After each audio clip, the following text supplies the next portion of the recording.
Bonjour, merci Madame la présidente, merci Madame la défenseure des droits, merci pour ce rapport pour le travail que vous avez déjà accompli, ainsi que vos équipes. C'est un élément, je crois, important de le rappeler, extrêmement important, et ce que dit le rapport sur les nombreuses sollicitations, de plus en plus nombreuses auprès des citoyens, et le travail d'aide à l'accès aux droits que vous faites, mais également, et je crois que c'est important de le redire, dans le débat public, et vous l'avez rappelé assez, je pense, clairement, la nécessité aussi de reposer ce débat sur des faits, sur des réalités, sur l'état du droit. Je crois que ça participe à assainir, ou en tout cas, ça va dans le sens d'un débat public et politique, y compris parlementaire, plus cohérent et plus rationnel. Je voulais revenir sur des éléments que vous pointez dans votre rapport d'activité relatif à la lutte contre les discriminations.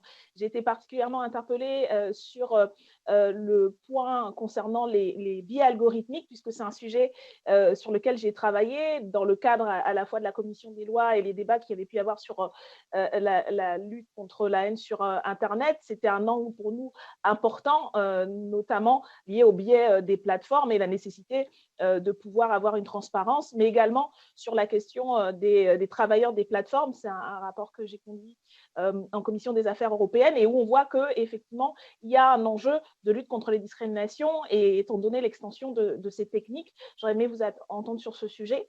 Et également sur la proposition que vous renouvelez, et qui était déjà dans le rapport de juin 2020, de fin de mandat de M. Toubon, sur la nécessité d'un observatoire des discriminations. Alors moi, au départ, ça m'a un peu interpellée, parce que je me disais, il y a en fait déjà beaucoup de travaux qui sont faits. Vous-même, vous avez un collège avec des chercheurs qui travaillent sur le sujet.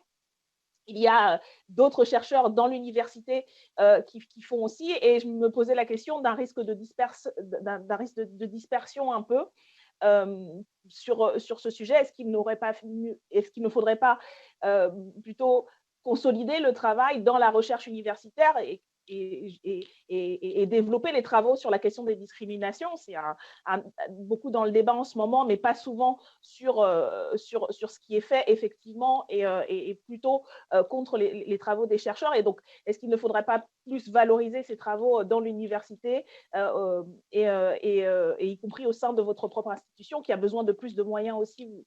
Vous l'indiquez, en tout cas, ce qui est indiqué dans le rapport le pointe.